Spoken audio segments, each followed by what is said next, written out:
According to the Gregorian calendar,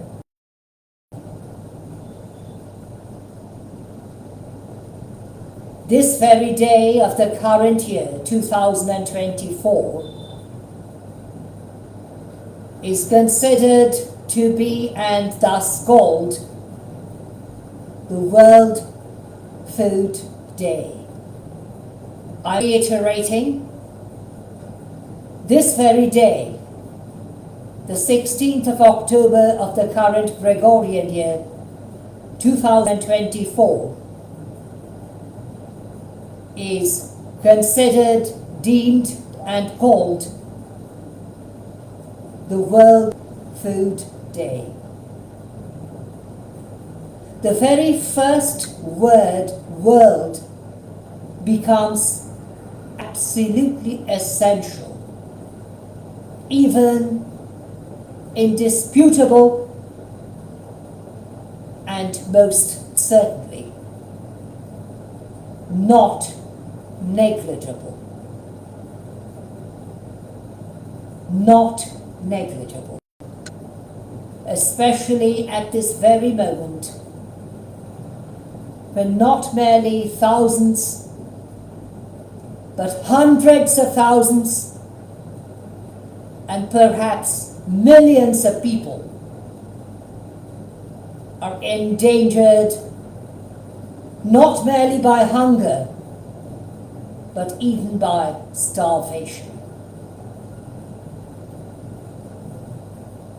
In countries like Sudan, power barons, if I may use the expression in speech marks or inverted commas, are fighting in order to hold their powers and increase their powers, while disregarding that their fellow countrymen and women are starving to death. You heard me correctly. Their fellow countrymen and women, including the elderly, the children, even the babies, are not merely hungry, but at the very brink of starvation and even starving to death. But Sudan is not the only country. This very evening, we have the very special day, or night, I should say,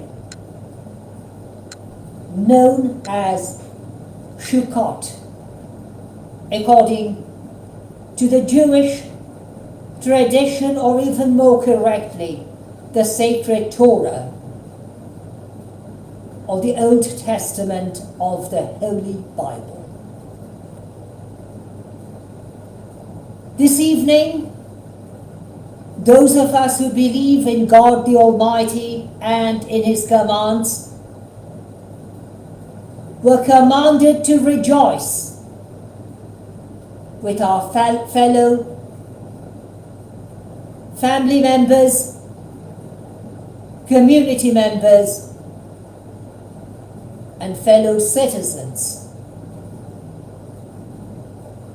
We were supposed to stay in booths or under the roofs made by booths, symbolically and recalling the fact that when Israel, the descendants of Jacob, also known as Israel,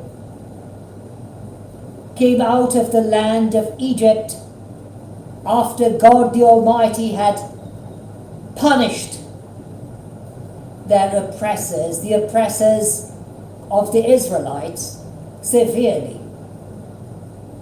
God commanded through His prophet Moses, also called Moshe, that His people would stay 7 nights and 7 days in booths or in tents, befitting the word Sukkot, meaning tents or taboos as it is sometimes called. But this day was not a day of war, not a night of despair, fear, or even anxiety. This night was supposed to be a night of joy, a night remembering that God the Almighty brought his people victoriously out of the land of Egypt, even by parting the Red Sea, or sometimes that it is called the Reed Sea. Some 400 years earlier, or I should say counting from that day, some 430 years perhaps, according to the initial calendars recorded by the people of Luke's Mesopotamia and even the people of Israel, there was a famine in that very land and all over the world, which lasted not shorter than 7 years. During those 7 years, when Joseph, the son of Jacob called Israel, was in charge, who himself had been sold as a slave, yet by interpreting the dreams of Pharaoh, the king of Egypt, and the mightiest man of that day, became something which was a combination of the king's prime minister, the commander-in-chief, the most supreme counselor, and somebody who was the only one who was not an Egyptian, yet before whom all the Egyptians, save Pharaoh himself, had to bow down or even kneel. But Joseph was a righteous man. He did not consider himself to be superior to others, remembering the hardships he himself had to confront after he had been sold out by his own brothers. Joseph followed the course of humanity, even towards those his own brothers, even stepbrothers, who had sold him into slavery, in order to suffer the bitterness and the pangs of pains and sufferings beyond our human comprehension. Yet Joseph ensured that all those who came to him would not return empty. Even much later, when the 10 Commandments were given through the prophet Moses, God commanded his people to ensure that when they gathered the fruit, or I should say the crops of their land, they should leave some behind for the alien, the fatherless, and the widows. The word alien was not known to the people of Israel, either in those days, some 4,000 years ago, and ought not to be a foreign word to them even today.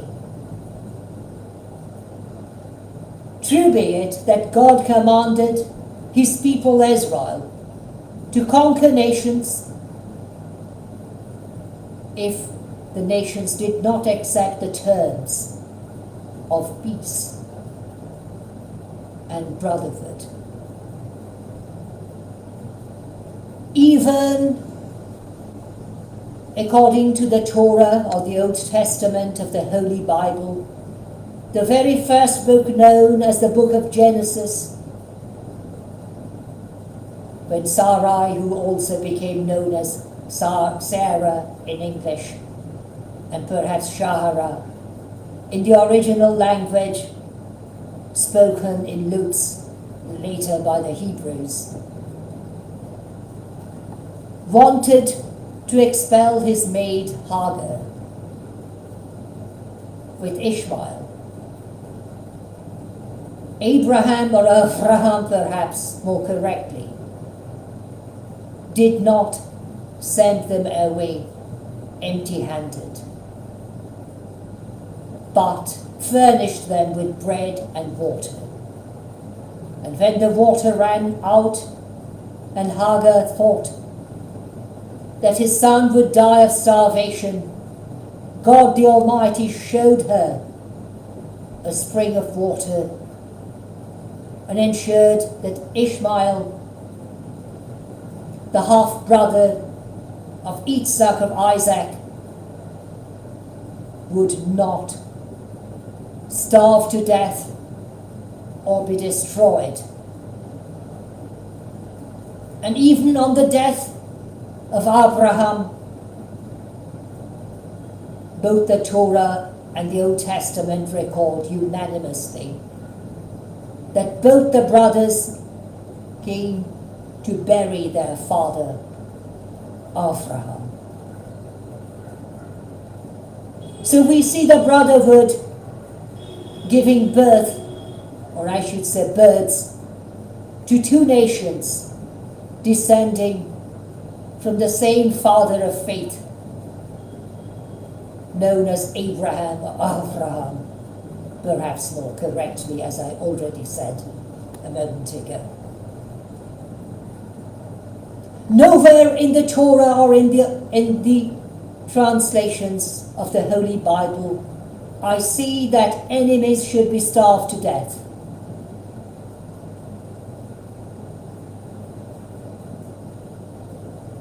True be it that Moses also said about besieging a city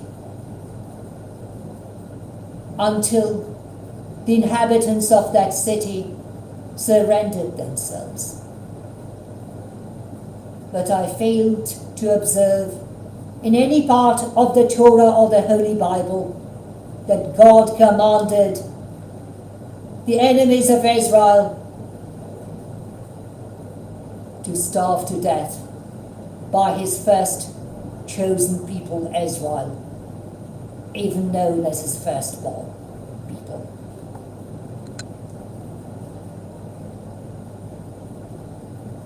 This World Food Day ought to be significant as primarily on the mind of God's people, Israel, as on the minds of all the other nations of the world. All of us who claim to be human beings can only claim that particular designation if, but only if, we show and walk upon the path of true humanity, which means sharing too. Sharing our food, our clothes, our shelter with those who are deprived of those items.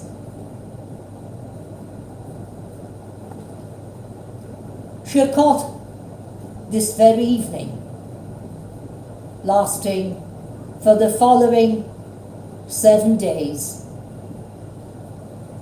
ought to be a time of sharing with each other especially food. I don't really know how long I shall be on this earth. If the call comes, I may have to leave this earth even this very night. No one in the universe can prevent my death. But I begin to wonder whether this very night, falling on this very day of World Food Day, or I should say the day known as World Food Day, was a pure coincidence, or was it truly planned by the one who has neither any beginning nor any end? The very one who chose Abraham and his descendants to become his firstborn,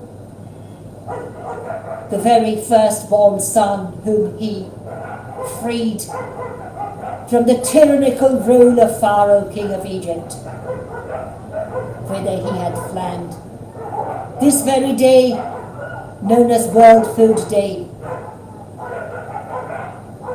to be also on that very moment when Sukkot begins. Let us all who believe in God the Almighty and in the holy doctrines found in the sacred Torah or in the Holy Bible, even in the Old Testament, written by prophets, numerous of them, many, follow the same warning given by our God, remembering that he always said that we should fear him because he is the Lord.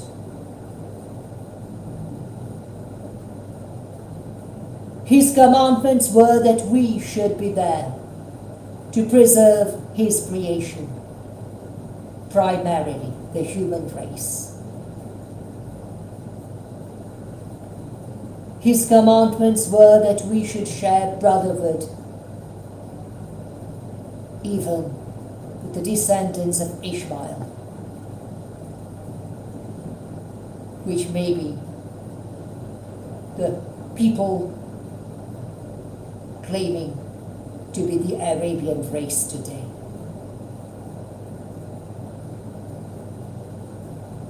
The question I raised upon myself, whether this very night of Sukkot is a pure coincidence that it falls